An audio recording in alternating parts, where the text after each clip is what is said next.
आज आम्ही जळगाव येथे मुख्यमंत्री सचिवालय कक्ष यांचे कक्ष अधिकारी यांची भेट घेतली। त्याचप्रमाणे माननीय निवासी उपजिल्हाधिकारी यांची भेट घेतली आणि त्यांना माननीय मुख्यमंत्र्यांनी काल ज्या पद्धतीने नागपूर पत्रकार परिषदेत नागपूर येथील दंगलीबाबत जे काही सूचना केल्या की दंगलग्रस्त झालेल्या भागात 4 दिवसाच्या आत त्यांना नुकसान भरपाई देण्यात येईल।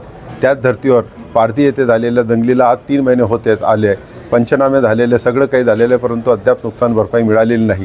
त्यामुळे आज आम्ही माननीय जिल्हा दंडाधिकारी व माननीय मुख्यमंत्री सचिवालय कक्ष यांच्याकडे तीच विनंती केली की जर जो कायदा नागपूरला लागू होतो तर तो जळगावच्या पारधीला का लागू होत नाही। जर 4 दिवसात ते नुकसान भरपाई नागपूरकरांना मिळते तर जळगावकरांना का नाही। जर तेथील दंगलखोरांचे फहीम नावाच्या घर तोडण्यात येतं तर पारधी येथील दंगलखोरांचे घर का तोडण्यात येतात। हा एकच प्रकारचा कायद्याचे उल्लंघन असतानासुद्धा वेगवेगळ्या महाराष्ट्र राज्यात वेगवेगळे कायदे का लावण्यात येतात, सिलेक्टिव्ह पद्धतीनेच फक्त कोणावर का कारवाई करण्यात येते।